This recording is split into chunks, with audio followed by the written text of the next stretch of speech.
네, 특별히 소개를 드릴 필요는 없겠죠. 제가 박흥식입니다.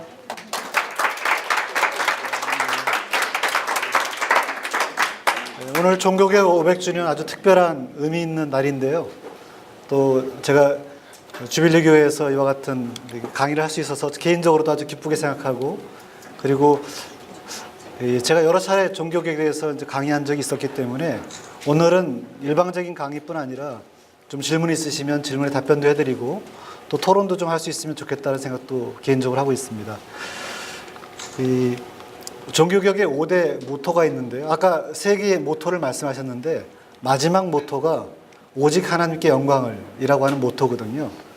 근데 제가 종교개혁 500주년을 맞는 한국교회의 여러 상황들, 분위기들 혹은 풍경들 이런 걸 보면서 느끼는 것 중에 하나는 오직 하나님께 영광을이라는 모토 대신 오직 루터께 영광을 이라고 하는 모토가 새롭게 만들어진 것이 아닌가, 이런 생각을 좀 하게 됐습니다. 오늘 양 목사님께서 설교하신 말씀 본문에도 베드로가 설교를 한 다음에 마지막으로 사람들이 하나님께 영광을 돌렸다 이렇게 나오거든요. 그러니까 우리가 복음에 합당하게 그리고 말씀이 전파되고 그 다음에 우리에게 이어지는 우리가 해야 될 태도는 하나님께 영광을 돌리고 감사를 돌리는 태도가 아닐까 싶은데, 종교개혁을 통해서 과연 한국교회가 하나님께 영광을 돌리고 하나님께 감사하는 그런 계기가 되고 있는지, 아니면 그런 목적이 아니라 다른 방향으로 혹시 저희가 종교개혁 주의를 보낸 것이 아닌가 하는 그런 개인적인 감회를 좀 느끼게 됐습니다.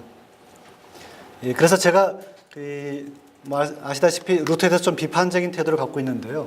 그 목적은 다른 게 아니고 하나님이 취해야 할 영광을 혹시라도 우리가 루터에게 주는 것이 아닌가, 이런 개인적인 생각을 갖고 있기 때문에 그런 것이라서 오해하지 마시고, 제가 종교개혁가로서의 루터의 업적을 부정하는 것이 아니라 포인트가 좀 잘못됐다. 루터가 한 것이 정확히 무엇이고 어떤 부분은 함께 한 것이고 어떤 부분은 루터가 한 것이 아니라 동시대에 다른 사람들이 한 것인지를 구별하는 노력도 굉장히 중요하고 필요하다는 생각을 개인적으로 하고 있습니다. 6월 25일 날 제가 종교개혁 특강을 지난번에 교회에서 했었는데요. 그때 했던 내용 가운데 제일 앞부분에는 종교개혁을 복수로 우리가 기억해야 한다는 말씀이죠. 오늘 설교 말씀도 딱 그에 부합해서 리포메이션스라고 제목을 다셨는데, 종교개혁은 굉장히 다양한 전통들이 있다는 것입니다. 12세기부터 교회를 개혁하려는 전통들이 있었고 루터의 개혁은 그 가운데 하나다.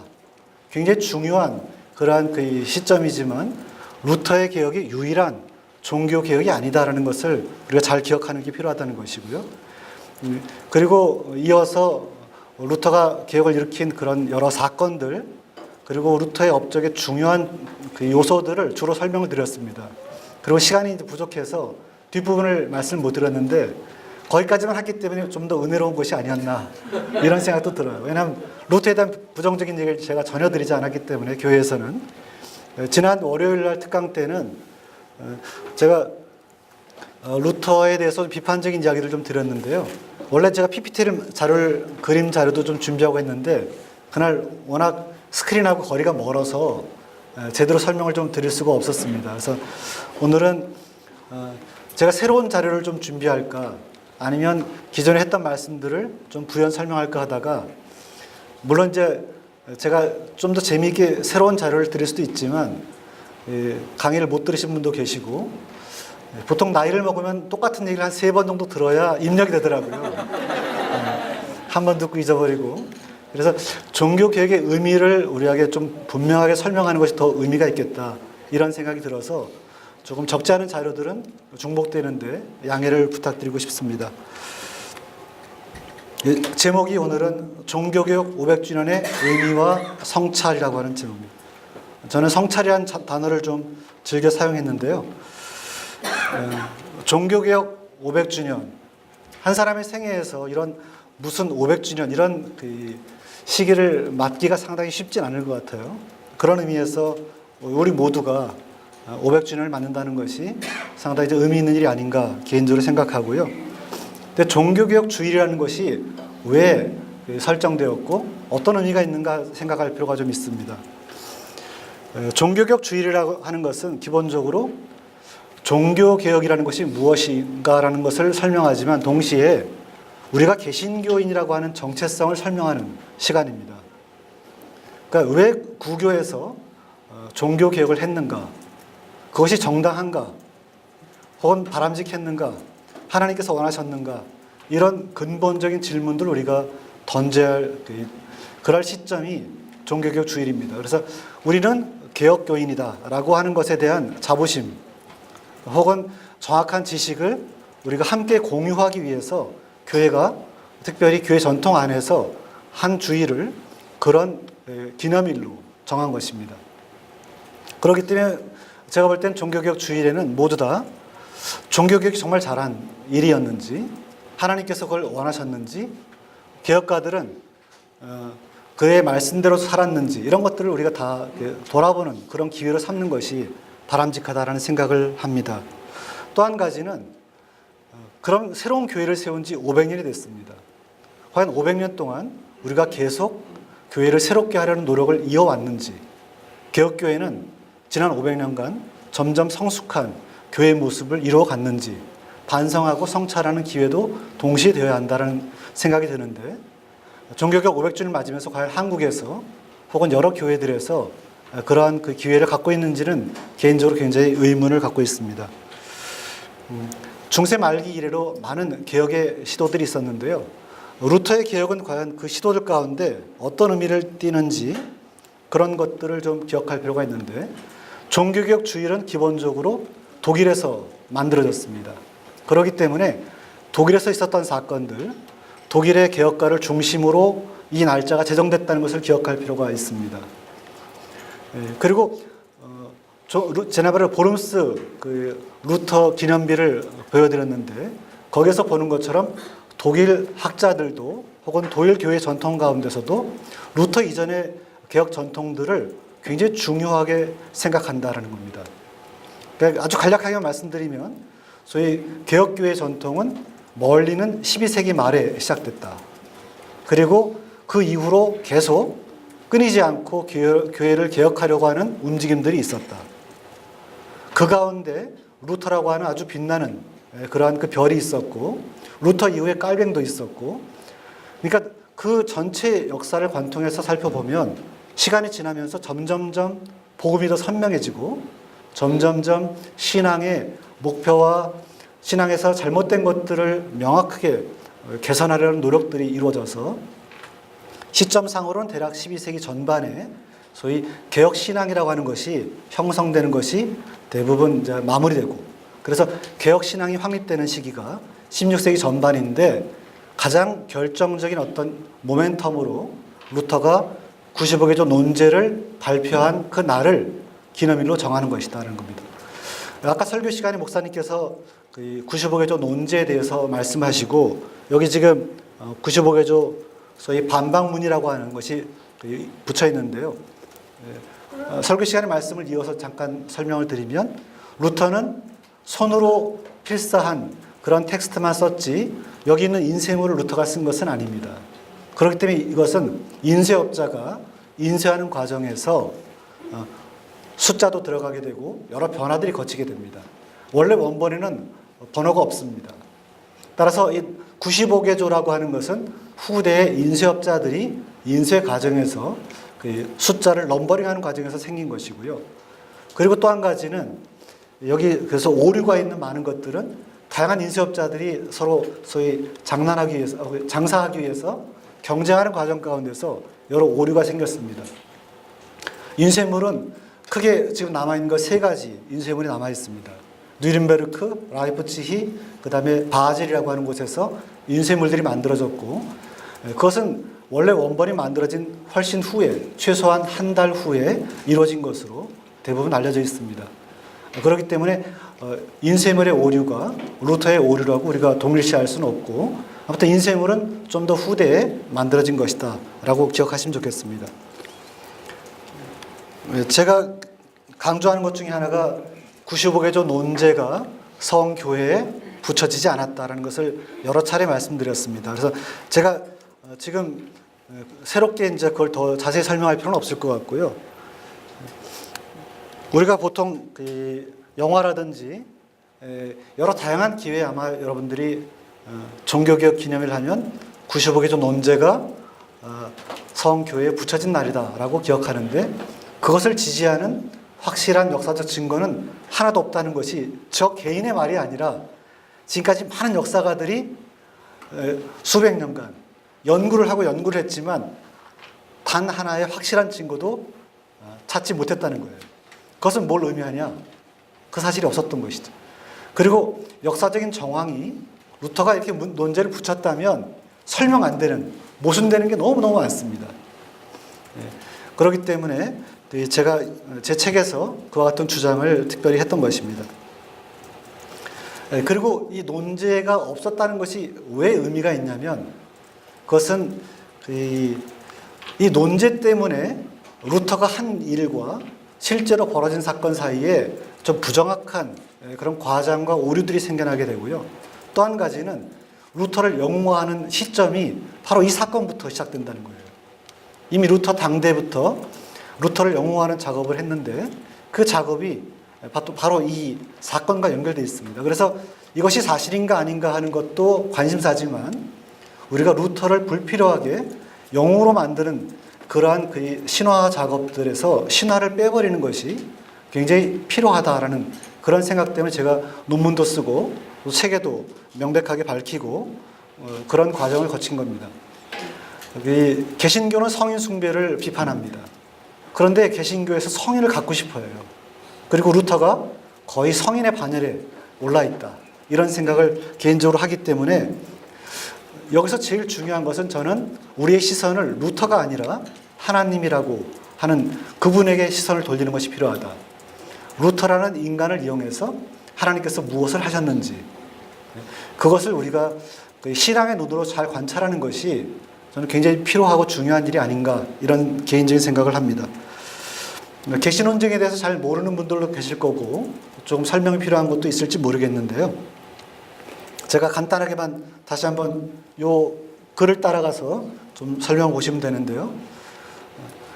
여러분들이 아마 어렸을 때부터 세계사 시간에 배웠던 루터가 95개 조 논제를 소위 성교회에 붙였다라고 하는 것을 지지하는 증거가 하나도 없다라는 것이 누가 제일 먼저 얘기했냐?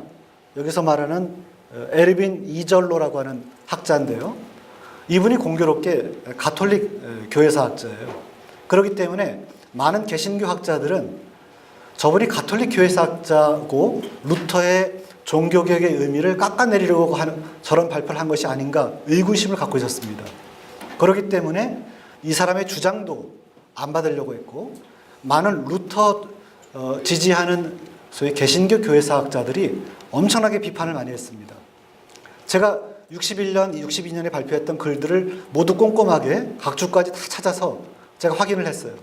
이것이 믿을 만한지, 혹은 과장인지, 아니면 이 사람의 다른 의도가 있는지.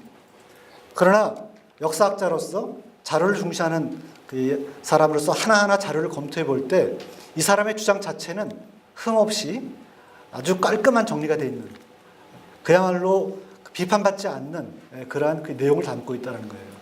그래서 내용적으로 이 사람을 전혀 크리틱할 수가 없다. 한마디로 말하면 루터의 모든 말을 다 종합하면 루터는 시종일관 종교개혁을 할 생각도 없었고, 그리고 이 논제를 저기에 붙여서 사람들을 선동해서 어떤 무브먼트를 일으킬 생각이 전혀 없었다라는 것이 루터의 일관된 생각입니다. 모든 글에서 나타나요. 그런데 만약 루터가 그 논제를 교회 성문에 붙였다면 루터는 처음부터 사람들을 좀 부추겨서 선동하고 사람들이 뭔가 운동을 일으킬 것을 의도했다는 것이죠. 그런데 그렇지 않았다면 루터의 한 역할과 루터가 아닌 다른 사람이 한 역할이 서로 나눠지게 되는 거죠. 그런 의미에서 중요하다는 것이고, 아무튼 혹시라도 필요하면 제가 이제 이런 논문을 썼는데요. 지난 5월에 여기 와서 쓴 겁니다. 저 논문도. 그러니까 저 논문에서 이젤로의 글의 내용들을 제가 굉장히 많이 인용해서 실제 어떤 내용들이 언급되었고 그럼 라틴어 텍스트는 다 우리말로 번역해서 논문에 옮겨놨습니다. 그렇기 때문에 혹시 자료를 직접 보고 싶은 분들은 저걸 보셔도 되고요. 이전에 논문이 필요하신 분은 제가 빌려드릴 수도 있습니다. 그러니까 하여튼 제가 적어도 중세 연구자로서 혹은 역사 연구자로서 양심상 가질 수 있는 분명한 정도의 자신 있는 말씀 중에 하나는, 루터는 명료하게 자신이 95개 종 논제를 가지고 교회를 흔들어서 어떤 평지풍파를 일으킬 생각도 없었고, 그리고 이걸 통해서 사람들로 하여금 무슨 운동을 일으킬 그럴 의도가 전혀 없었다라고 저 사건이 일어나고 6개월 후부터 반복적으로 이야기합니다. 죽기 직전까지 이야기했어요. 그러니까 만약에 논제를 붙였다면 그의 모든 말과 그의 행동이 모순되는 거예요. 그러니까 멜라니톤이 이 사람이 죽은 다음에 그런 메모를 남기고 한 모든 일은 루터의 유지와 전혀 맞지 않는 그런 내용이 되기 때문에 저것을 지지하는 글이 없다는 것이 아니라 더 명확하게 말하면 적어도 루터의 생각 속에 그것을 지지하는 것이 불가능하다는 거예요. 그렇기 때문에 제가 좀 자신 있게 95개 논제가 없었다라고 말씀드린 것입니다. 여기서 우리가 얻을 수 있는 힌트는 하나님께서 연약한 루터를 이용해서, 아무 생각이 없는, 의도하지 않았던 루터를 이용해서 종교 개혁을 일으키시고 그 열매를 거두셨다라고 우리가 신앙의 눈으로 해석하는 것이 필요하다. 그래서 이제 저는 여기서 시선을 루터로부터 우리가 하나님으로 돌리자. 왜냐하면 루터 시대에 엄청나게 많은 것들이 준비되어 있었어요. 루터 이전의 개혁가들은 전혀 이용할 수 없었던 굉장히 많은 조건들이 루터 시대에만 준비되어 있었습니다. 인쇄술을 루터 이전에 저렇게 효과적으로 활용한 사건이 없었어요. 역사상. 인쇄술은 루터를 위해서 준비됐다라고 해도 과언이 아닙니다. 그러면 그 전에는 인쇄술을 연습을 하다가 루터를 위해서 충분히 이제 준비가 돼서 루터가 가장 효과적으로 인쇄술을 이용해서 소위 이 운동을 확산시킬 수 있었던 것입니다. 그 다음에 루터와 같은 그 지도자를 보호하는 강력한 제후가 필요한데, 루터 이전에 앞선 많은 개혁가들은 그와 같은 강력한 제후들을 갖고 있지 못했어요. 그래서 뭐 위클리프라든지 후스라든지 이와 같은 사람들은 개혁을 하다가 지방에 쫓겨가고 또 순교를 당하고 많은 어려움을 겪었습니다. 루터는 자연사를 했습니다. 그렇죠? 그럴 수 있었던 중요한 이유는 루터를 보호하는 아주 강력한, 원래 작센 선제후는요 황제 후보로 올랐고 본인이 원하면 황제가 될 수 있었어요. 본인이 거부한 겁니다. 그러니까 신성 로마 제국 황제가 될 수 있는 인물이 그를 지켜서 보호해줬다. 이와 같은 것이 저는 우연스럽게 일어났다고 생각할 수 없고, 그렇기 때문에 하나님께서 루터로 하여금 이와 같은 일들이 가능하도록 온갖 가능한 것들을 다 동원하셨다. 이렇게 신앙의 눈으로 읽을 수 있는 것이 아닌가. 그러나 신앙의 눈으로 하는 것은 아카데믹한 것은 아니죠. 그렇기 때문에 이제 학문적 글에서는 그런 얘기를 대놓고 설명할 수 없겠지만, 우리가 충분히 그렇게 해석할 만한 그런 요소들이 많다라는 것을 좀 말씀드릴 수 있겠습니다. 제가 최근에 어떤 텍스트를 하나 봤는데요. 이것이 우리가 종교개혁과 루터를 읽는 아주 좋은 시사점을 제공해서 오늘 좀 가져왔습니다. 헤르만 헤세 아시죠? 헤르만 헤세라는 사람이 1차 대전과 2차 대전을 경험하면서 전쟁과 평화라고 하는 글을 하나 썼습니다. 그 글 가운데 한 문구인데요. 패전국의 젊은 벗들에게 라고 하는 문구인데 한번 읽어보겠습니다. 당신이 깨달음이나 각성을 얻는데 결정적인 영향을 준 작가는 결코 빛 자체이거나 횃불을 든 사람이 아닙니다. 작가는 기껏해야 독자에게 빛을 통과시켜주는 창문일 뿐입니다. 저는 이 작가를 루터로 바꿔서 읽을 수 있다고 생각합니다. 루터는 우리에게 종교개혁이라고 하는 그런 사건을 가능케 만든 출발점, 거기에 불과하다는 것이죠. 그의 가치는 영웅정신이나 고귀한 의도 혹은 이상적인 계획과는 아무런 관련이 없습니다. 그의 가치는 단지 그가 창문이라는 점, 곧 빛을 방해하거나 차단하지 않는다는 점에 있습니다. 작가가 아주 고귀한 사람이 되거나 인류의 은인이 되려는 열망을 지니고 있다면 바로 이러한 열망 때문에 그가 타락하거나 빛이 통과하지 못하도록 방해할 가능성이 매우 높습니다. 그를 이끄는 힘은 거만함도 겸손해지기 위한 끊임없는 노력도 아닙니다. 그 힘은 바로 오직 빛에 대한 사랑과 현실에 대한 열려있는 자세와 참된 것이 자신을 투과하도록 만드는 능력입니다. 제가 어떤 맥락에서 지금 이 글을 읽고자 하는지 아마 쉽게 파악하시는 분들이 많이 계실 것 같은데요. 루터의 역할이 무엇인가? 루터는 하나님께서 빛을 우리에게 주시려고 할 때 그 프리즘의 역할을 한 것에 불과하다라고 저는 해석하고 싶다는 것입니다. 예. 루터의 역할을 제가 너무 깎아 내리니까 사람들이 저 사람 좀 이상한 사람 아닌가. 예. 그러나 저는 루터는 훌륭한 종교 개혁가라는 것에 대해서 의심한 적은 없습니다. 그것은 루터가 한 역할이 명료한데 루터가 한 것을 지나치게 우리가 과장하거나 그렇다고 해서 루터가 한 물을 깎아내리지도 말고 있는 그대로 한번 좀 살펴보는 것이 역사가로서 필요하다는 생각을 합니다. 저는 그래서 루터의 가장 중요한 공헌은 종교 개혁을 점화시킨 불꽃이다 라는 생각이 들고요. 그 가운데 무엇을 말하는지는 잘 아실 겁니다. 소위 면벌부를 비판하는 논제를 발표해서 그 논제를 통해서 면벌부가 만연해 있는데 그것이 무엇이 문제인지를 아주 명료하게 드러냈다는 겁니다. 그래서 사람들이 그전까지는 그것이 교회의 적폐인지 몰랐는데 루터에 의해서 교회의 적폐인지 아주 잘 깨닫게 되었다는 것이죠.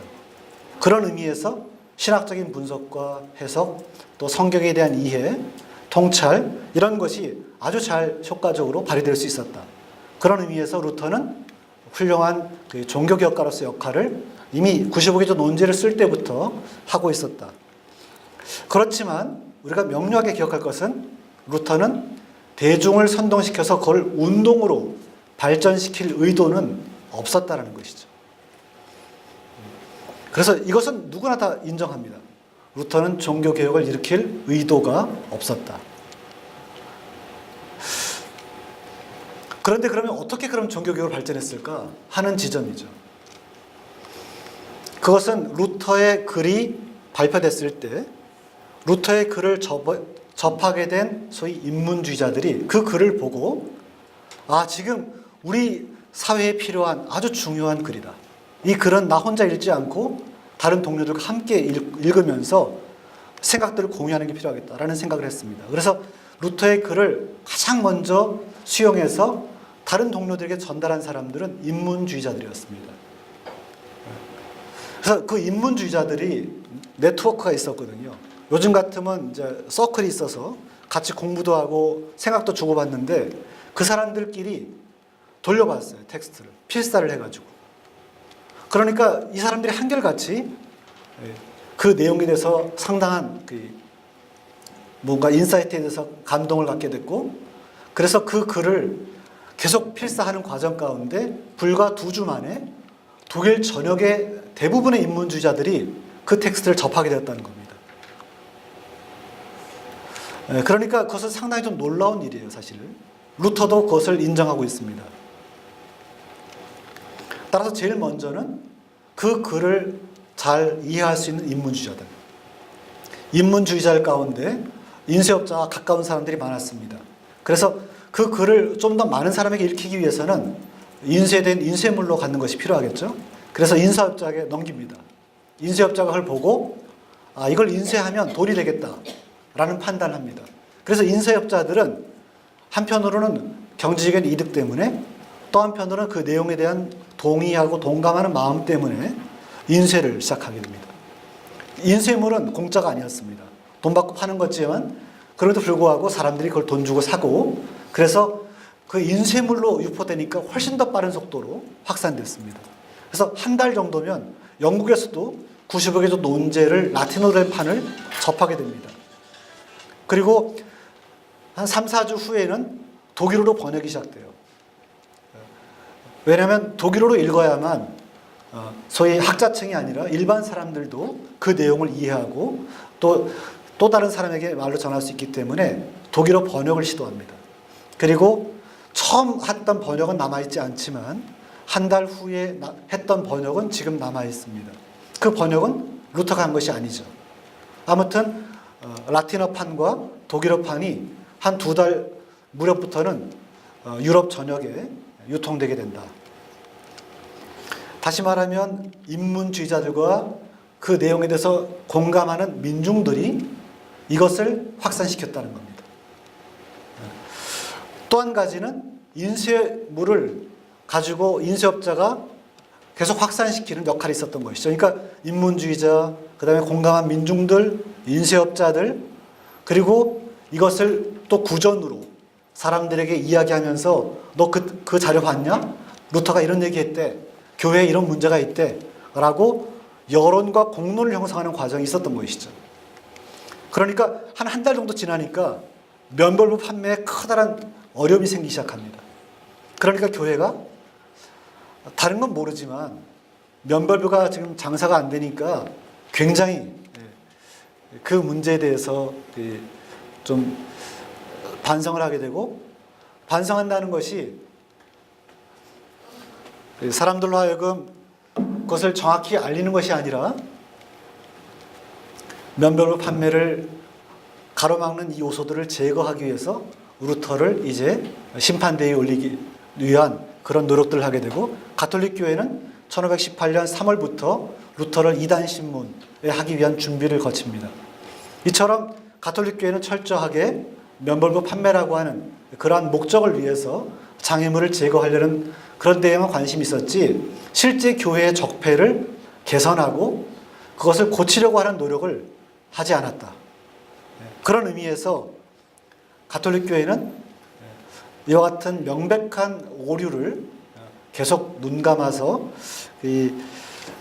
고치려고 하지 않았던 명백한 잘못을 갖고 있었다. 그것을 우리가 오늘날 다시 한번 확인할 필요가 있다는 것입니다. 이것을 요약하면 제가 뭐라고 말씀드렸냐면, 루터를 종교개혁의 그 현장으로 이끌어낸 것은 그 시대의 요청이었다. 그러니까 루터가 잘나서, 루터의 신학적 통찰이 뛰어나서, 루터가 아주 학문적으로 오늘날 읽어도 명문이라서 그 글이 읽힌 것이 아니고 그 시대 사람들이 이거를 필요로 했다는 것이죠. 지금 여기에 제가 사진을 하나 가져왔는데요. 당시에 인쇄물로 유포되던 문건들은 두 종류가 있는데요. 하나는 전단지라는 것입니다. 여러분 대학 다닐 때 대자보 같은 거 보셨죠? 똑같은 형태인데 전단지는 보통 한쪽짜리 문건이고요. 그림이 있고 이 그림에 대한 설명이 하단부에 있는 것이 일반적으로 전단지입니다. 소책자는 적어도 4쪽 이상에 대한 텍스트로 주로 내용이 써있는 것인데, 흥미로운 것은 이 전단지를 만든 사람이 누구냐라는 거예요. 여기 이 전단지를 만든 사람은요, 1530년경에 한스 작스라고 하는 사람인데, 이 사람은 제화공이에요. 신발 만드는 사람입니다. 제화공이 얼마나 글을 많이 읽겠어요? 제화공이 얼마나 뛰어난 논변이 있겠습니까?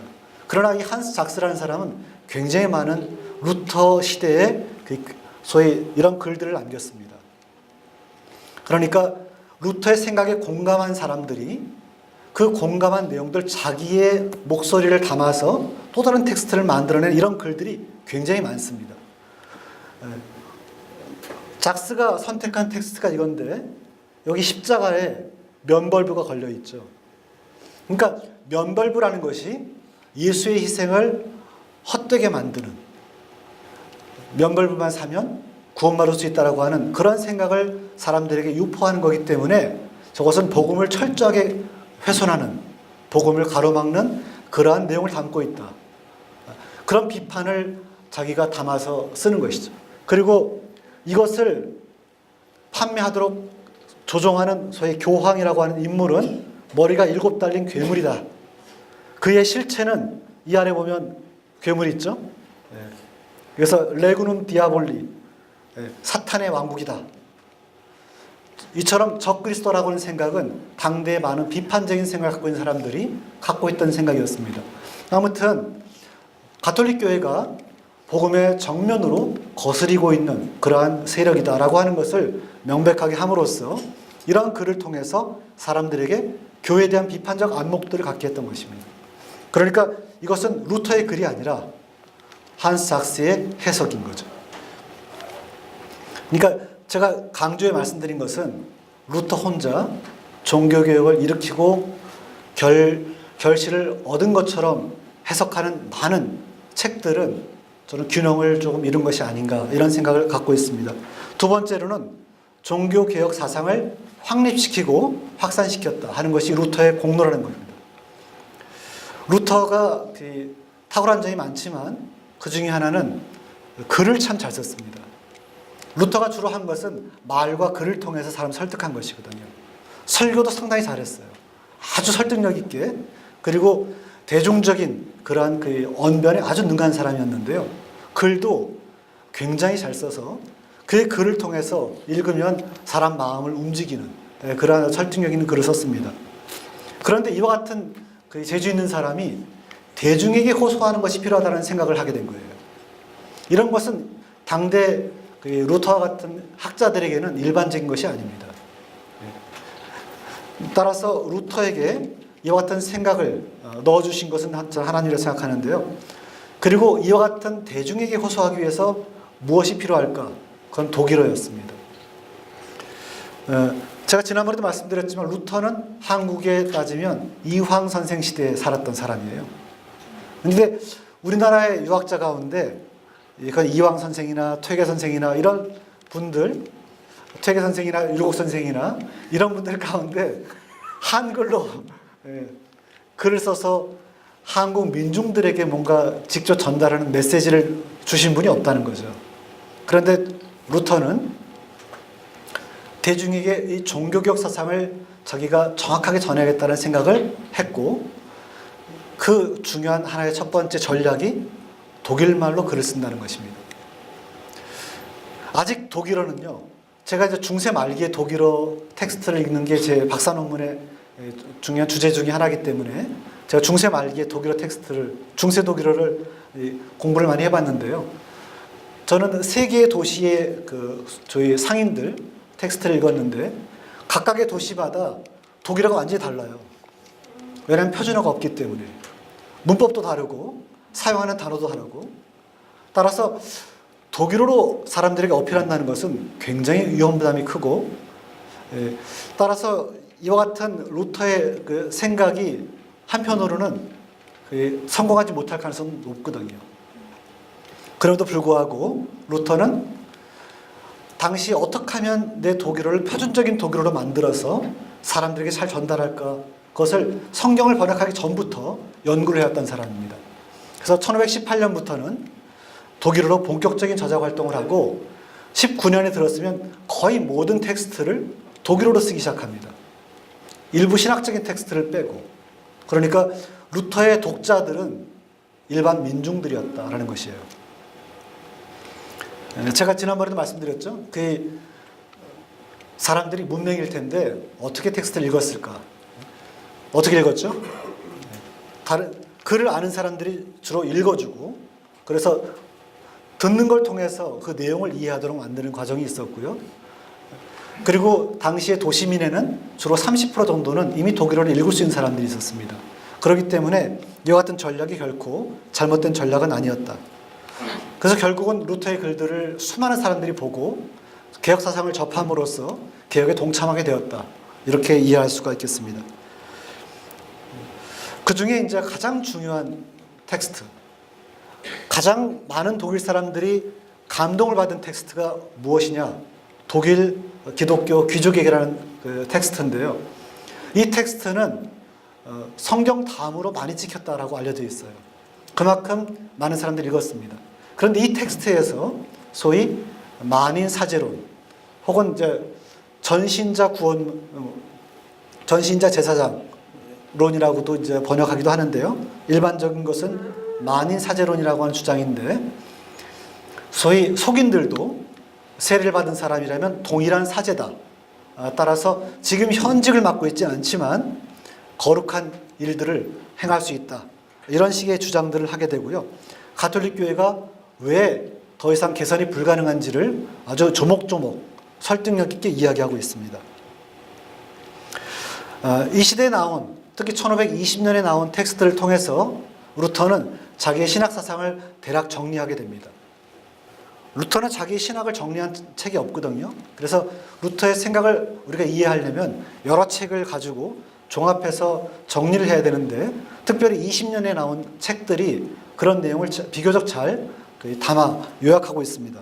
그래서 그 내용을 한마디로 줄이면 성경에 부합하지 않는 소위 중세적인 성직주의, 지금 교회에서 목사님만 예컨대 특별히 중요한 일을 한다든지, 개신교의 맥락에 보면, 가톨릭의 맥락에서 보면 사제만 예컨대 미사를 집전할 수 있다든지, 사제만 세례를 베풀 수 있다든지, 혹은 사제가 없으면 세례가 성립하지 않는다든지, 사람이 죽어가도 사제가 이 사람에게 종부성사를 해야만 그 사람의 죄가 사해진다든지, 그런 얘기를 가리키는데 그것이 성경적이지 않다라는 것을 알려주는 것이죠.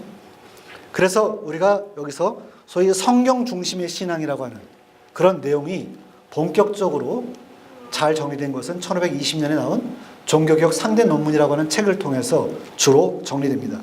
여기서 믿음에 대한 강조가 나타나요. 그래서 이때부터 소위 오직 믿음, 오직 성경, 오직 은혜, 이와 같은 소위 구호들이 이제 교회 주변에서 사람들의 입에 오르내리기 시작합니다. 세 번째로는 루터의 중요한 업적은 성경을 번역한 일이다. 이거에 대해서는 많은 분들이 알고 계십니다. 적지 않은 사람들은 루터의 최고의 업적이다 라고 이야기합니다. 제 개인적으로도 이것이 가장 중요한 업적 가운데 하나라고 생각을 하는데요.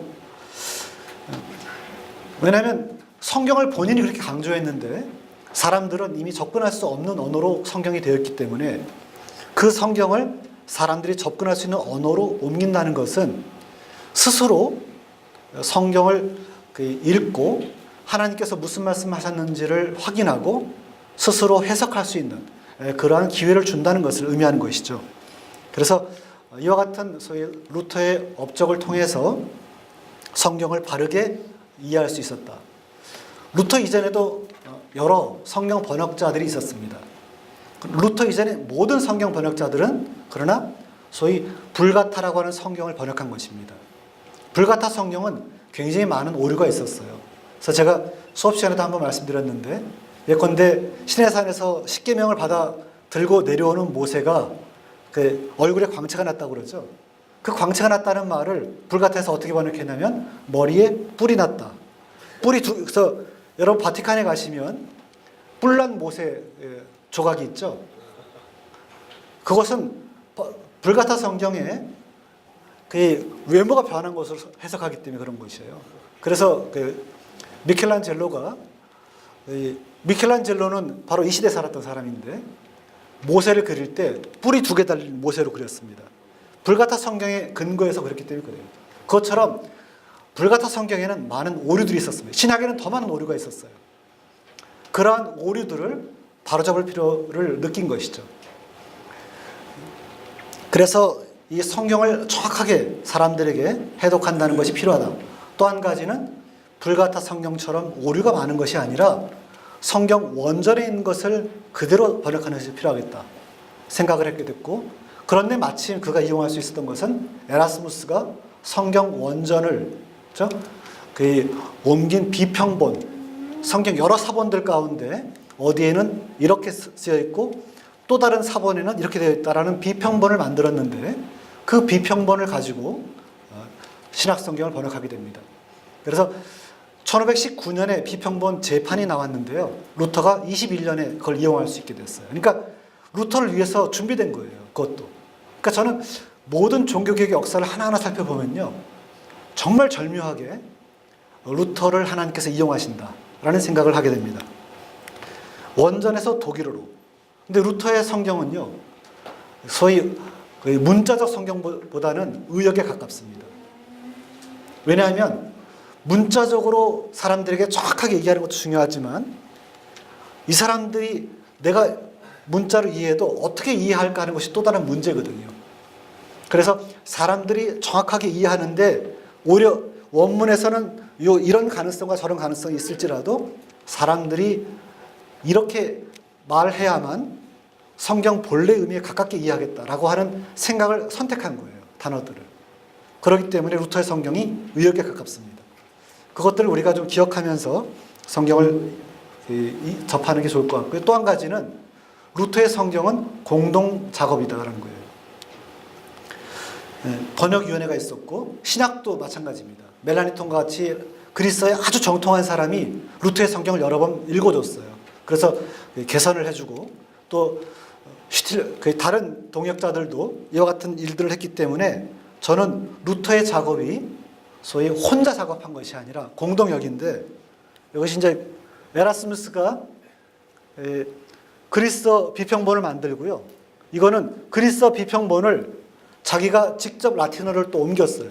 그러니까 이 라틴어를 옮긴 것은 불가타 성경과 이걸 대조해봐라. 불가타 성경의 오류를 드러내기 위해서 의도적으로 에라스무스가 라틴어 텍스트를 변기한 것이고요. 이거는 1534년에 소위 신학과 구역이 다 완성된 다음에 초판본이 나온 것인데요. 초판본에 보면 신학 성경에는 루터 이름이 없습니다. 루터가 번역했다는 이름이. 왜냐하면 그때 루터가 징계를 받고 있었고 숨어 있었기 때문에 루터가 번역했다고 하면 루터가 살아있다는 것도 알게 되고 어디 있는지도 알게 되기 때문에 일부러 이름을 감췄지만 사람들이 금방 알게 됐습니다. 이때는 이제 루터가 활동할 수 있을 때이기 때문에 아직 뭐 마음대로 다닐 수는 없었지만 여기 보면 비블리카 성경 Das ist die ganze Heilige Schrift Deutsch 이것은 성경 신구약 전서다. 독일어로 된 그리고 번역한 사람 이름이 나옵니다. 마르티누스 루테루스 마르틴 루터라고 하는 이름이 나와요. 그러니까 성경을 번역한 사람이 루터다라고 하는 한 사람의 이름이 나오지만 명료하게 소위 구약 성경은 특별히 5명의 성경위원이 정기적으로 모여서 함께 읽고 그리고 히브리어는 루터보다 훨씬 잘하는 사람들이 여러 명 있었어요. 그 비텐베르크 대학에. 그러니까 이러한 다른 사람의 공로를 우리는 잊어버리게 된다는 거죠. 루터 성경이라고 하는 이름 때문에. 전 그런 것도 바로잡을 필요가 있다는 생각이 들었는데 하여튼 독일 전통에서는 루터 성경이라는 이름으로 그 이후에 계속 평가하게 됩니다. 이것이 이제 루터 성경인데요. 제가 작년에 독일 루터 유적지를 가서 영인본을 하나 사왔는데요. 새로 만들었거든요. 최근에. 이게 계시록입니다. 이 성경에는 약 120개 정도의 그림, 화보가 있는데요. 계시록에 보면 이 그림이 있어요. 여기 보면 교황 모습을 한 사람이 있고요. 교황이 쓰는 삼중관이 있어요. 그리고 괴물로 표시되어 있죠. 루터는 후대에 갈수록 소위 교황에 대해서 굉장히 비판적인 태도를 취하기 때문에 성경에서 어떤 그림을 인용할 때도요.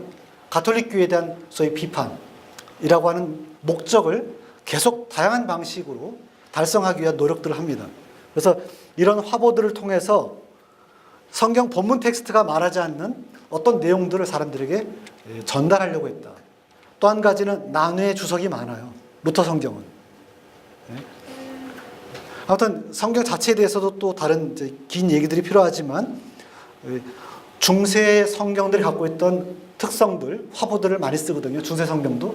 왜냐하면 중세 성경을 읽던 사람들 가운데 많은 사람들이 이게 선물용으로 주어졌기 때문에 그림을 가지고 내용을 전달하고 설명하는 방식으로 활용하도록 하기 위해서 화보들을 많이 썼습니다. 그래서 그런 전통들이 루터 성경에도 포함되어 있다.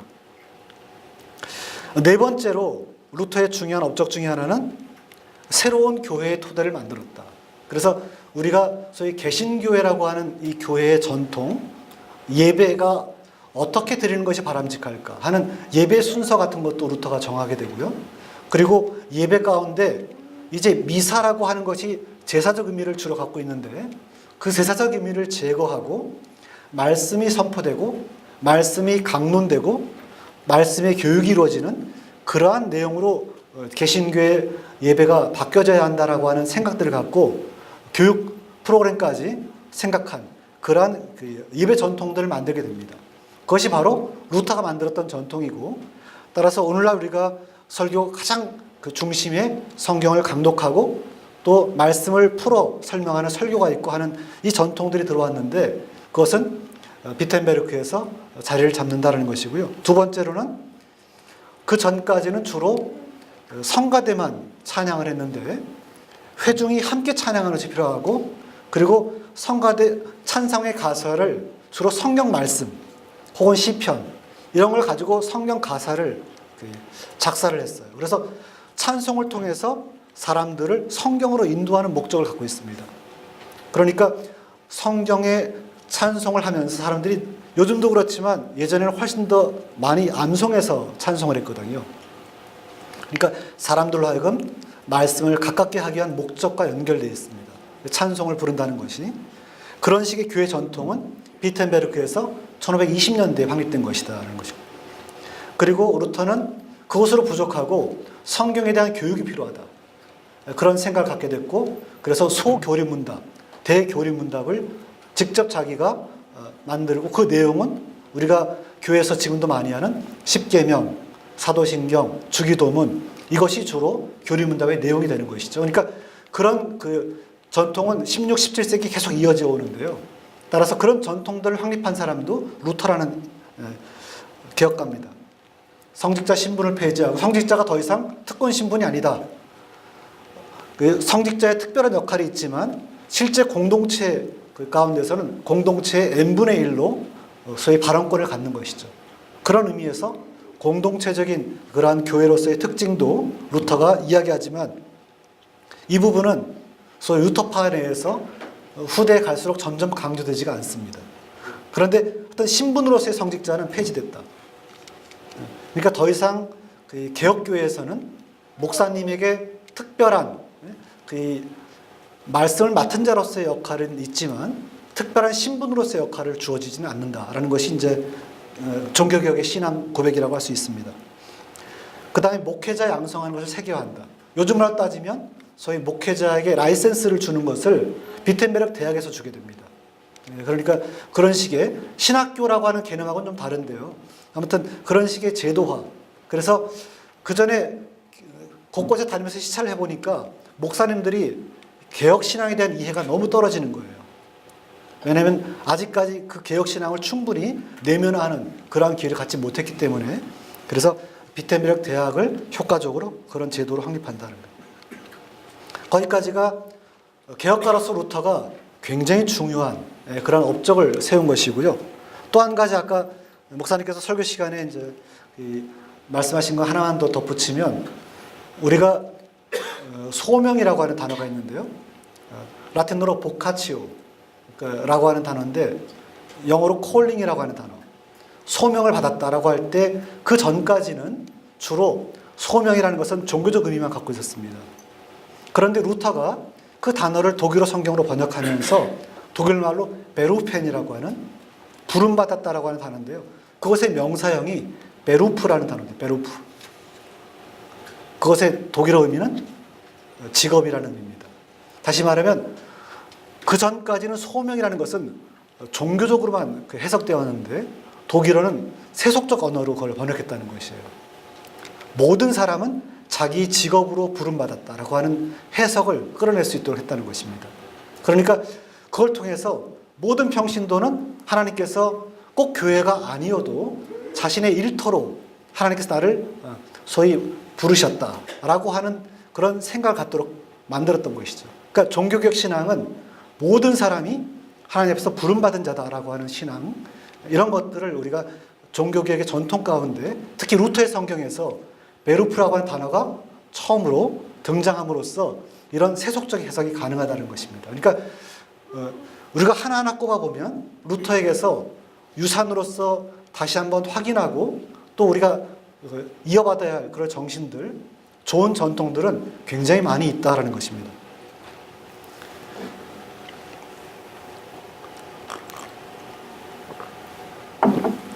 제가 토론할 기회를 드린다고 해놓고 너무 말이 길어지고 있는데요. 예. 그 다음에 루터의 부정적 유산을 제가 두세 가지 정도만 간단하게 언급해 보겠습니다. 하나는 개혁 세력을 분열시키는 데 루터가 기여를 많이 했다는 것입니다. 이것은 많은 분들이 인정하고 있는 것인데요. 특히 이제 루터가 마부르크라고 하는 곳에서, 여기 보이는 곳이 이제 마부르크라는 곳인데요. 이 도시는 최초의 개신교 그 대학이 설립된 곳이 마부르크 대학입니다. 그러니까 마부르크 대학의 소위 통치자인 필립이라고 하는 백작이 개신교 그 대학을 하나 세우는 게 좋겠다. 그래서 1529년에 대학을 세웁니다. 이곳에. 근데 이곳에 종교개혁 지도자를 다 모아서 종교개혁자들이 특히 이제 성찬론을 둘러싸고 그 해석이 분분해서 갈등하는 것을 보니까 지금 개신교 세력이 안 그래도 제국 내에 소수파라서 점점점 그 열세에 몰리고 있는데 또 세를 나눠서 싸우고 있으니까 그걸 보다 못해서 강권적으로 다 불러 모았어요. 당시에 유명한 개혁 세력 지도자들은 다 모였습니다. 그야말로 굉장히 중요한 모임이에요. 그래서 이때 루터가 그 성찬에 대한 그 여러 이야기를 하니까 다른 사람이 그 말씀은 이렇게 해석될 수 있다. 그래서 한마디로 말하면 성찬에 대해서 어떤 사람은 소위 기념설, 그렇죠? 혹은 상징설이라고 하는, 우리가 오늘날 많은 개신교 교파들이 지금 지내고 있는 성찬의 의미가 뭐냐? 실제로 목사님이 아래서 기도를 하고 소위 떡과 포도주를 나눠주면 그것이 예수님의 몸으로 변하는지, 아니면 예수님의 몸이라는 것을 상징하는 의미를 띠는지, 그런 그 해석을 가지고 당시 종교개혁가들도 논쟁을 벌였는데, 루터는 성경에 이것은 나의 몸이다라고 써있기 때문에 목사님이 설교 혹은 사제가 관련돼서 그 기도를 할 때 몸으로 변해야만 한다는 것이죠. 그래서 최소한 몸이 물리적으로 변하지 않아도 내용 그 안에 예수님의 몸이 깃들인다라고 하는 해석들을 내게 됩니다. 이것을 공제설이라고 하는데요. 그러니까 근데 그것은 그 다른 개혁가들이 볼 때는 가톨릭 해석과 큰 차이가 없는 것처럼 느껴졌어요. 소위 화채설이라고 하는 것과. 그래서 받아들이지 못했습니다. 아무튼 이것을 둘러싸고 많은 쟁론을 벌이고 그 후까지 이것은 큰 쟁점이 되는데, 여기서 의견만 다른 것이 문제가 아니고 루터는 성찬에 대한 해석이 다른 사람을 믿음의 형제로 받아들이지 못하겠다라고 선언을 합니다. 루터는 두 개의 성사만 인정했는데요. 세례에 대해서 다른 해석을 하는 제세례파들, 믿음의 형제로 받아들이지 못하고 악마의 종이라고 낙인을 찍었습니다. 이처럼 루터는 어떤 측면에서는 본인의 성경 해석만이 옳다라고 하는 것을 굉장히 강하게 주장하는데, 여기서도 그런 결과를 가져오게 되었고, 결국은 개신교 소수 세력들 사이에 분열하는 아주 중요한 단초를 제공하게 된다. 루터가 이 시기에 가장 중요한 종교 지도자로서의 지위를 갖고 있었기 때문에 성찬에 대한 해석이 다를지라도 그러면 우리가 필요한 연대를 할 수 있도록 기반을 마련했더라면 그 후에 개신교가 과연 오늘날처럼 분열되었을까 하는 그러한 생각을 하게 된다는 것입니다. 두 번째로는 농민전쟁에 대한 것인데요. 이것은 좀 긴 설명이 필요해서 간단하게만 말씀드리면, 농민들이 복음 그리고 하나님의 법 이런 것들을 주장하게 됩니다. 그 전까지는 농민들의 소요가 많았어요. 이 시기에는 이제 농민들이 너무 억울하니까, 왜냐하면 이 시기에 귀족들이 굉장히 어려움을 겪거든요. 자본주의가 발전하면서 소위 유럽 내의 귀족들은 자본주의에 잘 적응을 못해서 땅만 많이 갖고 있고, 땅이 아니라 소위 화폐를 갖고 있는 사람들이 점점 소위 경제력을 많이 갖게 되니까 귀족들이 그것을 극복하는 방식이 자기가 갖고 있는 농민들이나 소위 부자유 소작인들을 점점 억압하는 방식으로 그 시대를 이겨내려고 합니다. 그래서 농민에 대한 압박을 점점 강하게 해요, 이 시기에. 그러니까 농민들은 이전보다 세금이 더 올라가는 것을 감내할 수가 없었습니다. 그래서 농민 소요가 이때 특별히 많이 일어납니다. 그러니까 법 혹은 전통에 어긋나는 그런 지나친 세금을 요구하는 관행에 대해서 억울함을 갖고 있는데, 루터가 마침 멀리 떨어진 곳에서 종교개혁을 일으켰단 말이죠. 그리고 루터가 그 하나님의 법에 대해서 얘기하고, 그 다음에 그리스도인의 자유에 대해서 이야기하고 많은 내용들을 얘기하는데, 그것이 자기 생각에는 자기들을 지지해주는 생각으로 이해를 하게 됐어요. 그래서 루터를 기대하게 됩니다. 루터는 아마도 우리를 편들어서 지금같이 불합리한 그런 구조를 개선하는데 도움을 줄 사람일 것이다. 그런데 그것은 아니었던 것이죠. 아무튼 루터를 기대하면서 농민들이 점점점 농민전쟁을 곳곳에서 일으키고, 특별히 루터가 그 농민전쟁을 일으켰던 바로 옆 지역에서, 특히 튀링엔이라고 하는 지역에서 농민들이 소요를 일으켰을 때 처음에 가서 방문을 해보니까, 그 전까지는 피상적으로 알고 있다가 막상 가서 보니까 너무 농민들이 좀 과격해지고 이미 흥분돼서 그냥 이 설득으로 무기를 내려놓을 것 같지 않다라는 생각들을 하게 된 겁니다. 그래서 군주들을 향해서 루터는 저 사람들을 말로 설득해서 안 되니까 죽이고 찌르고 그래서라도 진압해야 된다 라고 하는 말을 남기죠. 이것이 농민전쟁에 대한 루터의 아주 중요한 태도인데요. 한마디로 말하면 군주들에게 폭력을 동원해서라도 저 사람들을 진압해야 된다. 그러면 당신들을 위해서 천국의 중요한 여러 자리들, 상 이런 것들이 기다리고 있다 라고 하는 말까지 합니다. 그런데 많은 역사가들이 이 농민전쟁에 있어서는 오히려 군주들이 소위 구조적인 혹은 자신들이 갖고 있는 권리를 가지고 월권을 해서 불법을 행한 것이기 때문에 역사가 판단할 때는 농민들이 더 억울한 입장에 있었던 것이지, 군주가 준법을 하고 농민들이 예컨대 불법을 한 것으로 해석할 수는 없다라는 것이 역사가들의 입장이라는 것이죠. 그래서 이제 제가 다른 이야기를 써놨는데요. 그런 것들을 좀 넘어가도록 하고요. 한마디로 말하면 루터는 농민전쟁이 사회적인 정치적인 운동으로 일어나면 그것은 농민들이 자기를 보호하는 군주에 대항해서 전쟁을 일으키는 것을 의미하게 되고, 그나마 작센 지역에서 이제 군주의 보호 가운데 교회가 안정을 되찾고 있는데 그것이 위태롭게 될 거라고 하는 생각들을 하게 됩니다. 그러니까 이미 자기가 확보한 작센 지역의 소위 개혁적인 성과, 그 성과들을 위태롭게 하는 저 농민들의 불법 행위를 용납해서는 안 된다는 것이 루터의 태도였다는 것이죠. 그런데 많은 역사가들은 이거는 시대를 잘못 읽은 것이다. 루터는 오히려 자기 목에 칼이 들어와도 군주들을 설득해서 당신들이 갖고 있는 기득권을 좀 내려놓고 저 사람들을 공정하게 대하십시오 라고 루터가 외쳤어야 한다는 것이죠. 루터의 목에 칼이 들어와도. 그랬더라면 루터는 오늘날 전혀 다른 대우를 받을 것이다. 그러니까 루터는 시대 정신을 읽지 못했다. 16세기면 이미 인권에 대해서 각성한 사람들이 많이 있었고, 그리고 이런 사회적 약자에 대해서 변화하는 사람들이 생겨나게 됐는데, 루터는 이와 같은 시대적 변화 가운데 오히려 군주의 편을 들어서 군주를 힘입고 종교개혁을 완성하려고 했던 그런 사람이다라는 것이죠. 지난 금요일 날 이만희 선생님께서 특히 이런저런 강연을 또 하실 기회가 있었는데요. 그 강연에서 어떤 질문자의 답변에 대해서 이런 말씀하신 적이 있습니다. 역사의 발전을, 어떤 것을 역사의 발전이라고 생각하시는지, 특히 기독교의 입장에서 이렇게 여쭤보니까 이만희 선생님께서 이런 말씀하셨어요.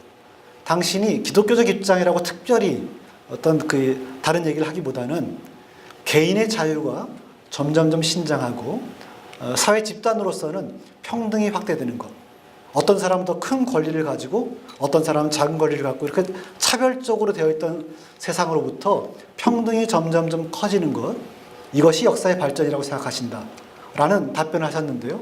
저도 비슷한 입장입니다. 성경에서는 소위 고아와 과부에 대한 얘기가 굉장히 많이 나오는데, 사회적 약자에 대해서 우리가 훨씬 더 민감하게 깨어 있는 것. 그것이 복음이 주는 정신이 아닌가 생각이 들거든요. 그러니까 제가 농민과 유대인이라고 하는 이 두 집단에 대해서 특별히 루터에 대한 이야기를 자꾸만 거론하는 것은 루터가 이 부분에 있어서 약자의 편이 아니라 있는 자의 편에서 약자를 오히려 박해하는 방향으로 그의 힘을 이용하려고 했다라는 그러한 부분에서 비판점이 있다는 것입니다.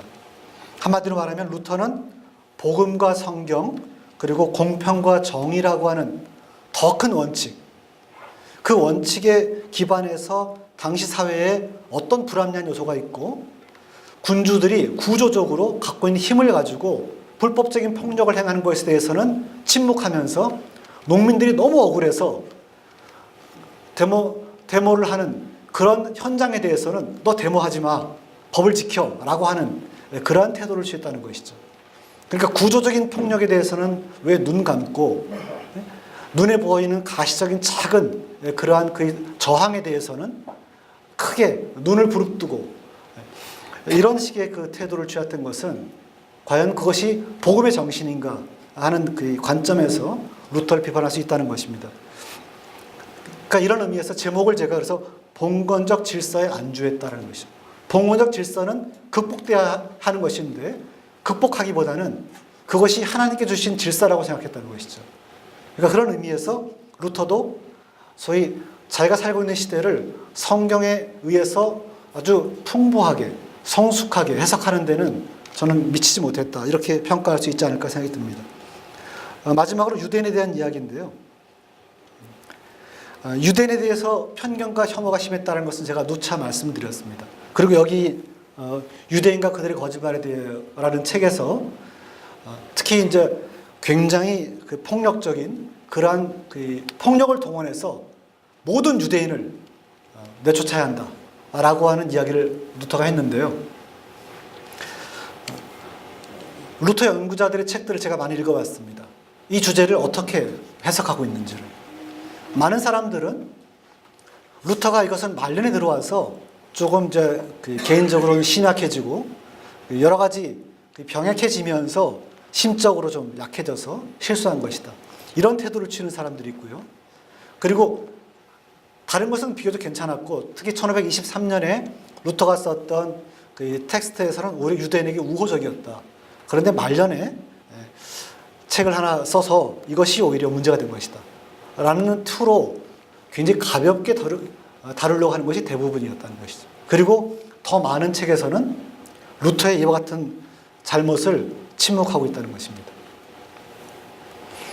그러나 제가 그 루터에 대한 글들을 분석해봐서 이해하게 된 것은 루터는 1513년부터 유대인에 대한 박해와 편견은 당연하다라는 태도를 취하고 있습니다. 예수님을 죽인 민족들이기 때문에 박해받는 것이 당연하다라고 루터는 얘기하고 있어요. 그런데 우리의 신앙적 고백은, 복음적 고백이라는 것은 예수님을 죽인 것이 우리입니다라고 고백하는 것이 오히려 신앙적 고백이 아닌가 생각이 드는 거거든요.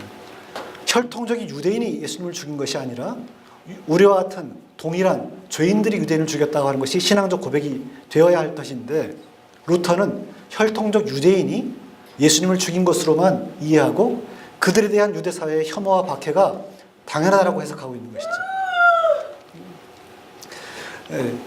다른 얘기도 많지만 좀 설명을 드려야 할 것 같은데요. 아무튼 그런 의미에서 저는 루터의 유대인에 대한 태도는 굉장히 잘못된, 그래서 두고두고 문제가 되는 것이고요. 또 한 가지는 당대 이와 같이 루터인에 대한 비판적인 글을 쓴 사람이 없다라는 것이에요.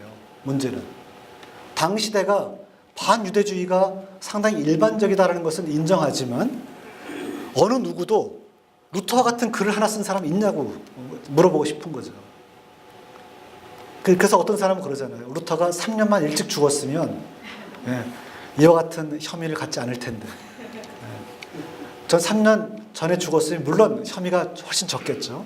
그러나 그 앞에 쓴 글에서도 반유대주의적 태도가 상당 부분 남아있다라는 그런 것은 우리가 기억할 필요가 있고요. 또 한 가지는 루터가 심호하던 교회에 이와 같은, 여기 지금 그림 보이시나요? 돼지가 한 마리 있고요. 유대인이 돼지 궁둥이를 쳐다보면서 뭔가를 해석해내고 있어요. 유대인들이 돼지 젖을 빨고 있습니다. 이 그림은 좀 더 자세히 묘사한 건데요. 1543년에 이와 같은 돼지 젖을 빠는 유대인에 대한 책을 하나 썼어요. 유대인은 한마디로 돼지와 같은 불결하고 우리가 상종할 수 없는 존재다라고 하는 내용을 담고 있는 것이죠. 그러니까 루터가 단지 그 책 한 권만 쓴 것이 아니고 1543년에도 이와 같은 글을 2권이나 더 썼고, 그리고 그 전에도 이와 같은 반유대주의 태도를 갖고 있었고, 루터가 죽기 전에 마지막 여행을 하거든요.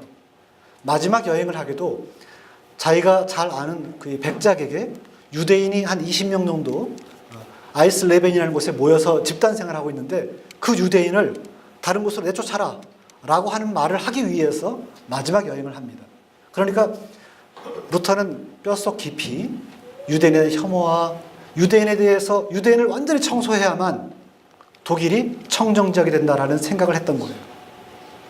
히틀러가 갖고 있던 생각과 과연 얼마나 다른가라는 것이죠.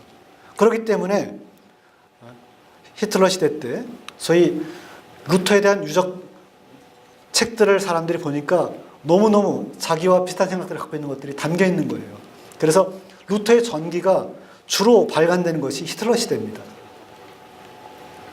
지금 루터의 이와 같은 여기 있는 글을 제가 이렇게 우리말로 옮겨놨는데요. 히틀러의 전투와 루터의 가르침은 독일 민족을 위한 최선의 방어다. 1933년에 나온 플랑카드인데요. 1483년부터 태어난 지 450주년 때 마침 히틀러가 내각에서 최다수당이 돼가지고 총리가 됩니다. 이때부터 선전전술에 사람들을 어떻게 하면 내 생각, 소위 독일 삼인주의라고 하는 그런 생각을 가지고 설득할까, 히틀러가 아주 좋은 그런 그 재료들을 제공해 준 것이에요. 그래서 이와 같이 포즈도 취하고 사진 앞에서 이것만 있는 것이 아닙니다. 루터의 유대인에 대한 책을 계속 발간을 해요. 그래서 이 책은 1938년에 나왔지만 38년에 무슨 일이 있는지 아시죠? 수정의 밤이라고 하는 유대인에 대한 폭력을 본격적으로 사용하기 시작한 것은 1938년입니다. 여기 뭐라고 써 있어요? 마틴 루터 유대인에 대해서 백 및 이넨 꺼져! 이 말이에요. 독일에서 너희들은 살 수 없다. 너희들은 모두 다 추방돼야 한다. 그 모든 근거가 소위 소스가 루터였다는 것입니다. 그러니까 저는 루터는 의도가 없었어 라고 과연 쉽게 넘어갈 수 있는 것인가. 루터가 후대인이 그렇게 이용될 만한 충분한 자료를 제공했기 때문에 그런 것이거든요. 저는 종교개혁 500주년에 루터교가 지금처럼 루터가 재발견돼야 된다 라고 칭송하는 것이 아니라 참여해야 되는 계기로, 오히려 루터가 히틀러 시대의 죄악들을 우리가 참여합니다 라고 선언했더라면 훨씬 더 많은 공감을 불러일으켰을 것이다. 그러나 한국의 루터교, 독일의 루터교가 이와 같은 것에 대한 참여는 없이 마치 루터를 새롭게 재발견해서 루터는 생각보다 더 위대한 사람입니다 라고 말하고 있는 거기에 머물고 있다면 그것은 루터를 아주 제한적으로 필요한 것만 자기네가 이용해서 선전하려고 하는 그러한 태도에 불과하고 그것은 복음의 정신에 부합하지 않는다라는 생각을 하게 됩니다. 오른쪽에 있는 것은요, 루터 장미인데요. 루터가 나중에 자기 예컨대 문장 휘호처럼 장미를 발굴해요. 그래서 이런 그림을 가지고 복음의 정신을 자기가 어떻게 하면 잘 구현해서 자기를 상징하는, 자기 집안을 상징하는 어떤 문장을 만들어 볼까 하는데, 여기 위에 글씨가 아마 독일어가 잘 안 보일 텐데요. 여기 루터 und 히틀러, 루터와 히틀러가 함께 이렇게 되어 있어요. 그 다음에 여기 제가 번역해 놨는데요. 저도 독일어가 잘 보이지는 않는데 für Glauben und Volkstum, 신앙과 민중을 위해서 루터와 히틀러가 함께, 이것이 히틀러 시대 때 어떻게 하면 루터를 이용해 가지고 히틀러가 선전에 이용할까 하는 것을 궁리하는데, 루터는 많은 소스를 제공해 줬다. 그래서 제가 드리고자 하는 결론은 뭐냐면 루터가 과연 시종일관 복음과 성경의 가르침에 충실했는가, 그것에 대해서 우리가 한번 반문해 보자. 그래서 레싱이라고 하는 사람도 제가 월요일에 강의 말씀드렸는데, 레싱도 이 사람은 자기 아버지가 루터교 목사였기 때문에 루터에 대한 존경을 갖고 있었습니다. 루터의 사료를 보다 보니까 루터의 연약함들이 점점점 부각되고, 그래서 레싱은 이렇게 고백을 합니다. 나는 루터에게서 몇몇 작은 결함을 발견함으로써 그를 숭배하는 것을 피하게 되었다. 루터는 숭배 대상이 아니다라는 것이죠. 개혁가지만 그러나 연약함과 실수가 많았던 인간이다라는 것을 레싱이 파악하게 됐다는 것이죠. 디트리트 보네퍼가 지금으로부터 꼭 85년 전 종교개혁 주일날 이와 같은 얘기를 했습니다. 이제 죽은 루터를 고이 잠들도록 놓아주고 복음의 귀를 기울이십시오. 루터라는 그러한 도구를 통해서 하나님 우리에게 복음으로 가까이 가도록 기회를 주셨는데, 사람들은 복음에는 관심이 좀 적고 루터에 머물고 있다는 것이죠. 그가 번역한 성경 그 안으로 들어가야 되지, 루터가 성경을 번역했다라고 하는 그 내용만 가지고 찬양합니까? 라고 하는 말로 저는 들립니다. 그래서 성경 안으로 들어가서 가장 우선되는 사역, 성경에서 말하고 있는 실천의 내용들을 실천하십시오 라고 하는 것이 보네퍼가 우리에게 주는 메시지다라는 것이죠. 그래서 루터의 평가에 대해서는, 따라서 루터는 빛과 그림자가 아주 뚜렷한 사람이다. 용기 있고 헌신적인 개혁가였지만 목숨을 걸고 개혁했습니다. 그러나 1520년대 초반까지는 부정적인 모습이 거의 나타나지 않습니다. 그러나 개혁가로서 자기가 가장 중요한 리더십을 발휘하게 될 때, 그때부터 점차 그는 자기가 옳다고 생각했는데 그와 생각이 다른 사람들을 주변에 두지 않습니다. 대부분 내치게 되고요. 그리고 선제후의 도움을 가지고 종교개혁을 계속 인도하게 되는데, 그 결과가 소위 영방교회라고 하는 선제후가 교회의 우두머리로서 교회를 감독하고 시찰하는 그러한 형태의 교회를 만들게 됩니다. 이것이 독일 루터교입니다. 그러니까 루터가 교황교회로부터 독립한 새로운 교회를 만들지만 그 교회의 보호자로 하여금 세속 제후를 그 교회의 보호자로 만들었다는 거예요.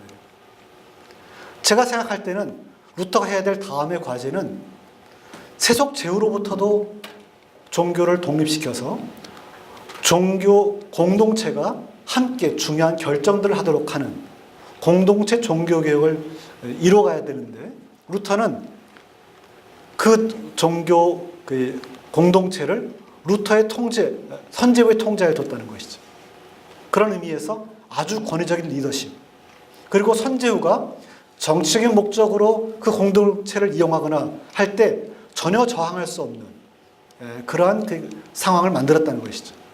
여러분 잘 아시겠지만 히틀러의 가장 먼저 투항한 것은 독일 루터교와 가톨릭입니다. 왜 그런 결과를 낳았는가? 왜 그런 권위적 리더십이 우리가 추앙할 모델로 생각하는가? 그러니까 우리가 역사를 정확하게 관찰하고 그로부터 교훈을 얻는다면 루터교의 실수와 잘못은 극복해야 할 대상이지 그대로 추종해야 할 그럴 대상은 아니다. 그런 의미에서 저는 루터의 개혁은 미완으로 종결되었고, 결과적으로 루터는 자신에게 부여된 더 잘할 수 있는데 기대되었던 시대정신과 개혁의 과제를 진행되는 과정에서 오히려 안주하게 되었고, 그리고 선제후의 보호라고 하는 그러한 그 상황 속에 스스로 선택해서 더 이상 개혁의 과제를 하지 못했고, 따라서 대부분의 사람들은 스위스의 종교개혁이 훨씬 더 선명하고 훨씬 더 공동체가 중심이 되는 그러한 개혁적인 종교개혁을 이뤘다라고 이해하게 되는 것이거든요. 그러니까 루터의 개혁은 그런 의미에서 제한성을 갖고 있다는 것입니다. 그리고 아까 목사님께서 이제 근대라고 하는 시대를 연 것이 루터다라고 하는 해서 최근에 김덕영 씨가 쓴 책인데요. 그것은 사회과학자라서 그렇게 말할 수 있을지 모르지만 오늘날 역사가들은요, 종교개혁이 근대를 열었다라고 해석하지 않습니다. 왜냐하면 종교개혁, 특별히 루터의 종교개혁을 우리가 주류 종교개혁이라고 해요. 종교개혁 운동의 가장 중심이다. 그런데 루터의 종교개혁은 경제 정의, 그 다음에 여기서 자유라고 하는 것은 일반적인 자유를 말하는 것이거든요. 종교적 자유만 말하는 것이 아니라 자유, 민주, 인권, 이러한 주제를 가지고 루터라고 하는 사람과 그 루터의 운동을 평가해 볼 때 그렇게 전향적이지 않다는 거예요. 그런 의미에서 근대성이라고 하는 것을 거기서 찾을 수 없다는 것이 오늘날 역사가들의 해석입니다. 그러니까 김덕영 씨는 사실 사회과학자이기 때문에 역사가들의 텍스트를 충분히 보지 않았다고 저는 생각이 들고, 제가 개인적으로 김덕영 씨를 잘 아는 사람이거든요.